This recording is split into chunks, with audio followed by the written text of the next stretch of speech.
Girls' Night In. Well, hello, Sunflower. Hi, Mama. How you doing? Well, of course, we've made it to April, and we didn't do March episode.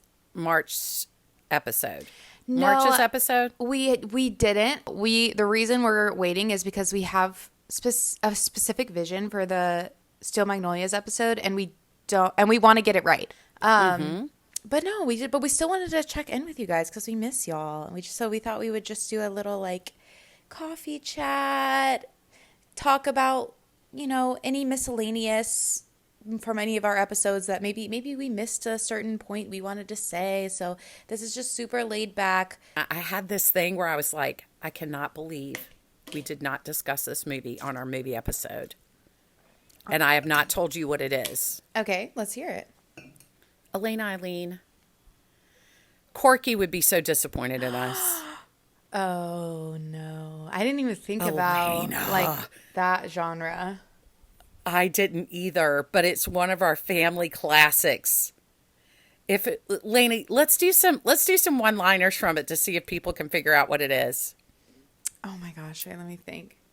Some Italian guys. Some Italian guys. Watch some TV or something. Teacher's pet.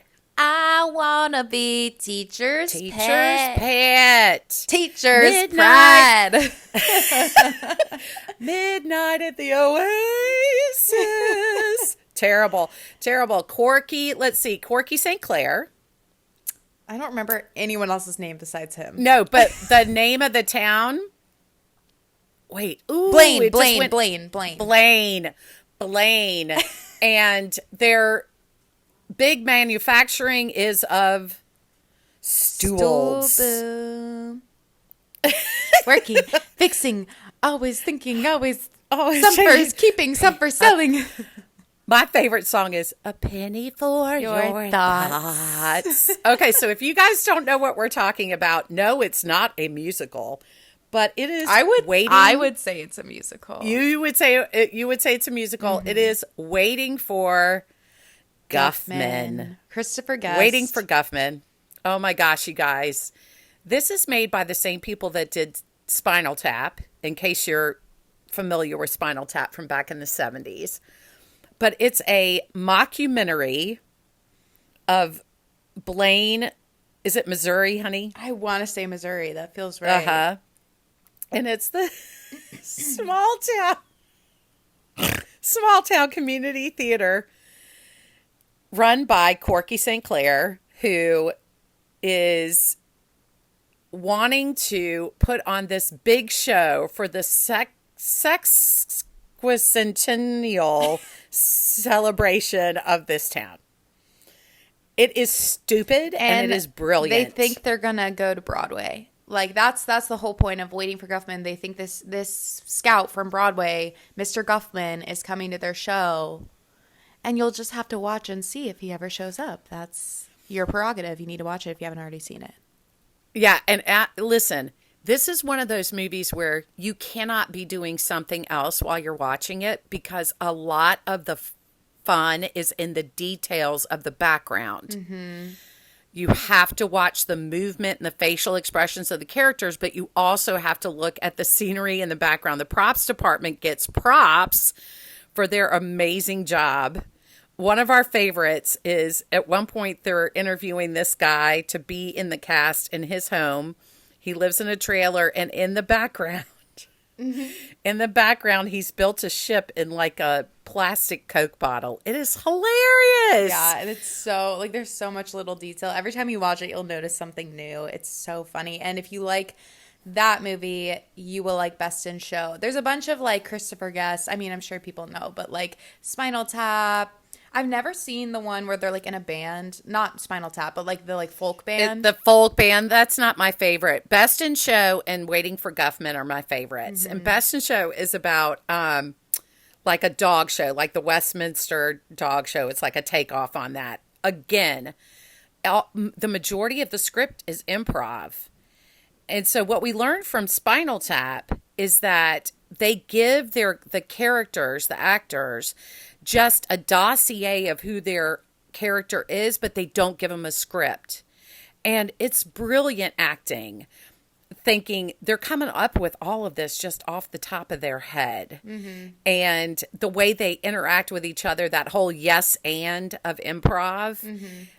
And so I just couldn't believe we didn't say that. I was like, oh, we didn't mention Waiting for Guffman. And it's kind of a benchmark for our family. Like, if you want to join our family, you have to be a Waiting for Guffman person. Yeah, we will show it to you against your will.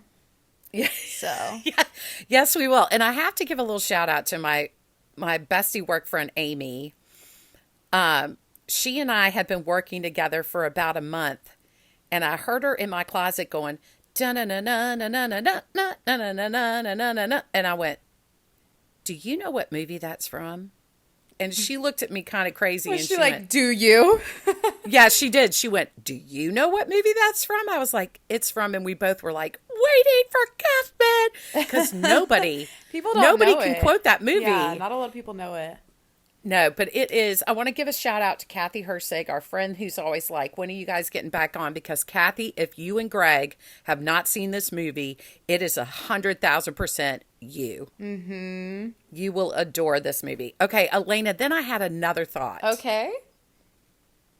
Working Girl. You know, I've only seen it one time. Really? But I thought you loved it. I loved it, but I can't really remember how it goes. I remember the overall gist of it, but I don't remember like any detail or anything other than her tennis shoes. Oh, okay. So it's 80s movie. It's Melanie Griffith and Harrison Ford. And it's your classic 80s, like Elena and I were talking about last time, that it's got all the clothes and all of that. And she is just it's back in the dawning of women taking over corporate jobs, and it's very empowering. Mm-hmm. It's, well done. And then I thought of one more, Elena. Wait. So you guys watch Working Girl. Let me pause you, because I think when you said Working Girl, it ding, ding, dinged a little bell in my head, and I'm wondering if it's what you're about to say. All right, let's say it on 3. Okay. Okay, 1, 2, 3. Baby Boom. Okay, I knew it. Baby Boom. We How love did we that movie. miss this? Like, that is like one of our together, one of our favorites, and like one of our comfort movies shared. Guys, it's another one of those where every aesthetic is checked off. Yes. Checked off. It's the seasons, it's the music, it's the house. So it's oh gosh, Lainey, I'm gonna blank on her name. Diane Keaton. Thank you. Diane Keaton is a corporate woman in the 80s, and by a chance mishap, she ends up as the sole relative of a baby who has been orphaned. But she is like a corporate boss babe. And it's about her journey into motherhood, and we adore this movie. If you've never seen it, do yourself a favor. It is a perfect girls' night. Hunker down. If you're by yourself, get your favorite beverage, paint your nails. Lovely, feel-good movie. Yeah, I feel like it's a good winter movie. Like if it's snowing outside, and it's not necessarily like you see all the seasons, but I don't know. It's just so cozy. It's got a lot of really quick one-liners. It's just delightful is a great word. That brings a question in my mind. Since we're having this fun, just like follow our ADHD little trails in our head with this episode. Rabbit trail. Our rabbit trails. Squirrel? This is kind of a hard question, but of all our movies, which house, if you could pick a house from any of our movies, which house would you pick and why? I'm sorry, I know this is a hard question. Okay, I've got 2, and for different reasons. So if I'm going to be around people, I want the Father of the Bride house. Mm-hmm. Mm-hmm. If I'm not going to be around people, I want the house from Baby Boom. Okay, I'm surprised. I feel like you would have said the cottage from The Holiday. I would love to vacation there. Okay, but you don't want to live there. I don't think I want to live there, and only because, like, I could see me being very happy in the winter and fall months, into spring maybe even, but the light of summer is lost in those little cottages. Like if I had a winter home, that would be my winter home. Yeah. Okay. Now, what about you? I don't know. I don't even know if I can answer my own question. Of course, Father of the Bride is my favorite movie. So like that house, like if any house of our favorite movies like had a special place in my heart, it's the Father of the Bride house. But I love like Nick Parker's winery in Parent Trap, the winery they live in. Oh, yes. Gorgeous. But I don't know. I feel like I'd feel like I was living in a hotel if I lived there. I love her house from It's Complicated, her kitchen Oh specifically. my gosh. If you guys have not seen that movie, that's another. Is that Nancy Myers? It is honey? like all the ones I just mentioned are Nancy Myers. Yeah. We love her aesthetics. 100%. But that movie is Meryl Streep and Steve Martin and Alec Baldwin and my boyfriend, even though he doesn't know it, John Krasinski. And it is a fun little ride. It's a little predictable, but it's gorgeous. I think that's one of my favorite movies too. It's complicated. Like I could watch it over and over again. I just love it. I love the music. I love the actors, the aesthetics. The story is intriguing. It's so good. So I like her loft and Because I Said So. Mandy Moore's Oh my loft. gosh. And do you know that's not a Nancy Myers movie, but it feels like one. Doesn't it totally It sure feel does. like one? Yeah, it does. Hey, and then I just thought of another movie that if you guys haven't seen it and you kind of are thumbs up with the ones that we've already told you about, Parenthood the movie that the television show is based off of is another one of those movies where if you haven't seen it, you got to get in there and see that movie. Yeah. That's a quotable one too. Absolutely. But it just made me think about it because you said that about the house. And that house is another, it's not my favorite aesthetic house in the inside, but the outside. I love the outside of that house. The Parenthood house from the show. That's a Nancy Meyer, just get down in there and I want to live on that property. You got that right. Anytime there's like a guest house that someone can live in, I'm like, oh, yeah. Like, if I ever get to that place in my life where I have a guest house, I'll be set. Yeah, so your dad was looking at, so Ren Roberts loves to look at property. I am not a window shopper. He and his daughter are, let's look at stuff all the time. And I'm like, absolutely not. Don't show me what I can't have. And so this week he found a house that had 26 acres and it had a guest house on it. And he sent it to me. And as soon as I got to it, I looked it up and I went to look at it again and it was off the market. I was like, see, Ren, do not, but it was in Appomattox and we want to be close. I want to be closer to Richmond than So you want like Appomattox. Farmville. Yeah, but I mean, compromise is marriage, right? I mean, he wants land and he wants to still be able to see the mountains. I feel like you can still totally see the mountains in Farmville, but what do I know? What do I know? I know nothing. I know nothing. I know nothing. Another random, like we're just spitting out random, like our culture, our family culture. The Ellen, what book is that, Mom? The funny thing is, it's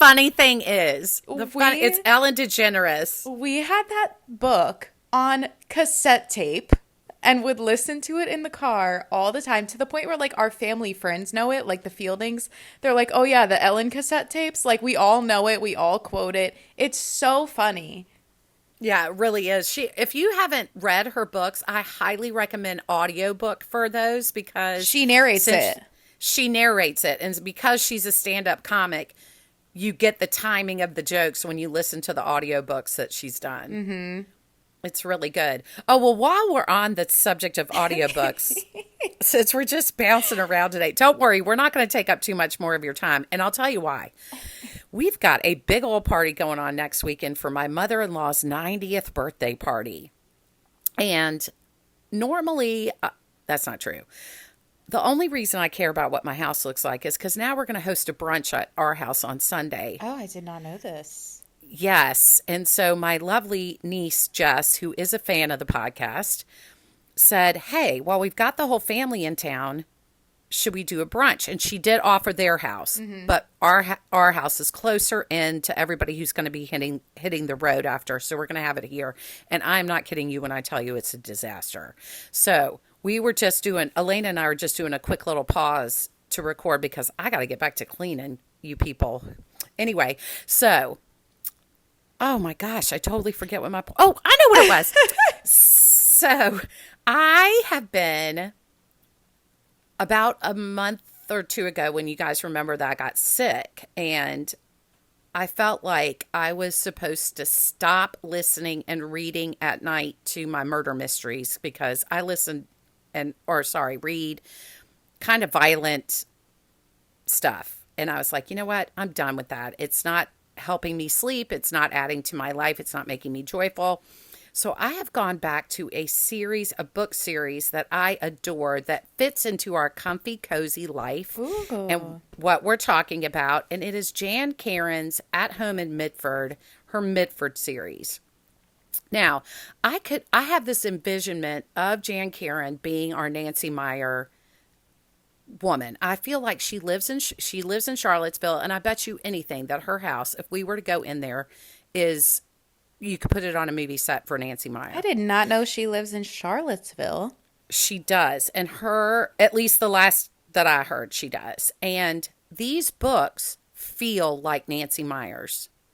So if you have not read them, I highly recommend the audiobooks. They are done by an award-winning audiobook narrator who is so talented. I cannot even begin to tell you. These books have dozens of characters, and he does a different voice for each character and is able to maintain it through all like 6 of the books in the series. He's just incredibly gifted. What's the premise? You want to share the premise? Okay, well, thank you. The premise is there's this Episcopal priest, and don't be put off by the fact that they're not quote unquote religious. They're not, but it's about his life and the life of this town. So if you're a Gilmore Girl and you're all about Stars Hollow, you're going to love this series too, because it's all about the people in the town. It's in a very, the town itself is lovely, but the outskirts are mountain people who are very impoverished. And the story goes through the fact, I'm going to go ahead and spoiler alert the first book. He's been single his whole life, and he's 60. And some new things come into his life. Little wink, wink, nod, nod. And also a little, an orphan boy.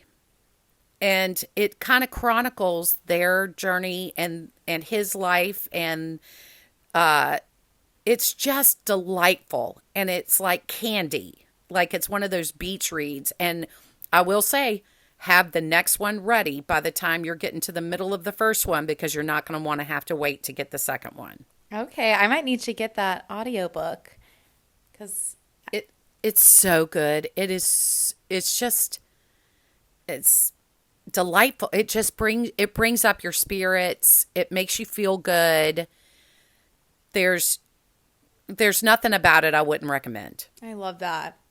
I'm excited because Ina Garden, Barefoot Contessa, is coming out with a memoir. She, up till this point, as far as I know, has only written cookbooks, and we love her show.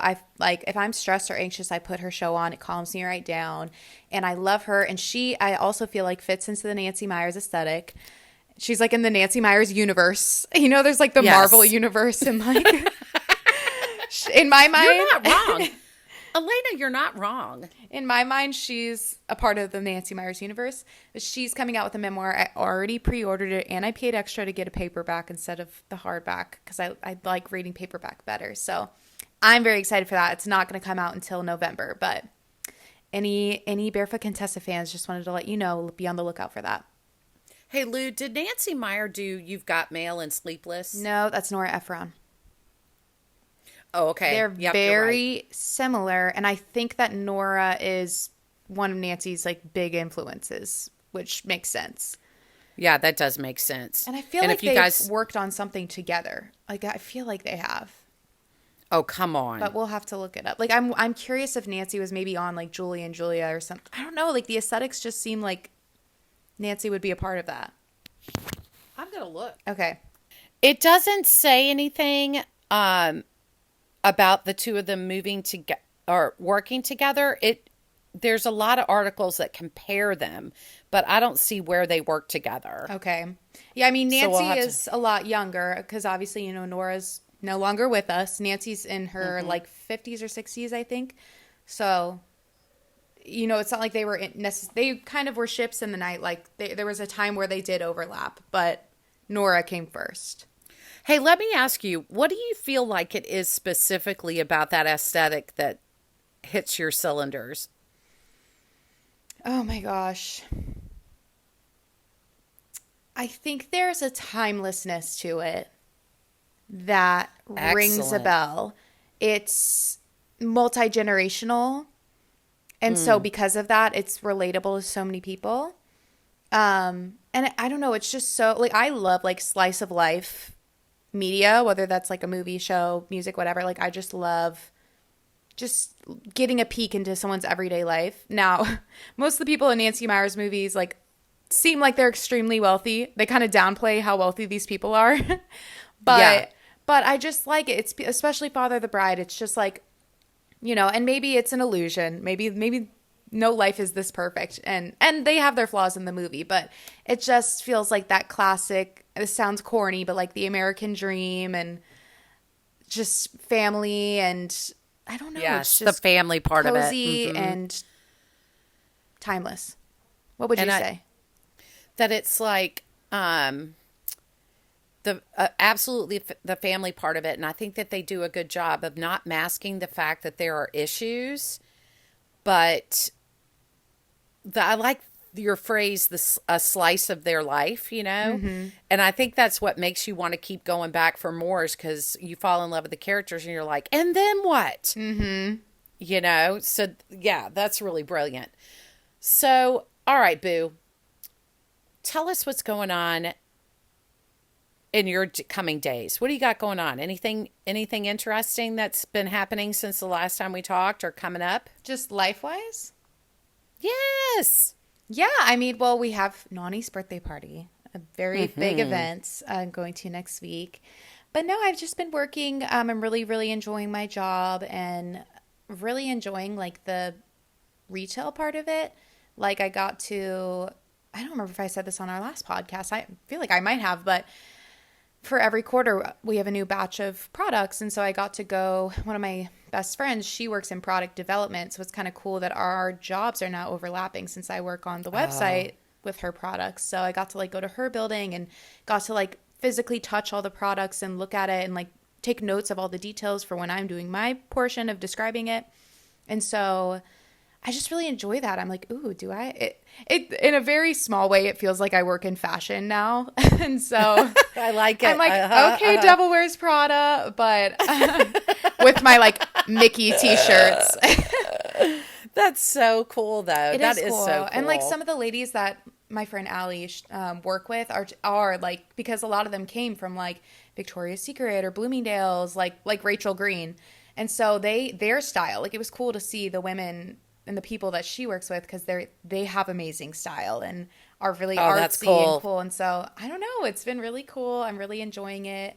And so that's just my main focus. And then visiting people. You guys were here for Easter, so yeah. And we So much fun. we sold our house in Virginia too. So that's another thing. Yeah, I'm sorry. I say boo on that, but that's okay because I want you to have your adventures. Yeah, we were down there for spring break. Yeah, we'll wrap up with this. That's a good thing to wrap up with. We were down there for spring break. We had such a great time. And let me tell you why. We went to Disney for basically what ended up being one day.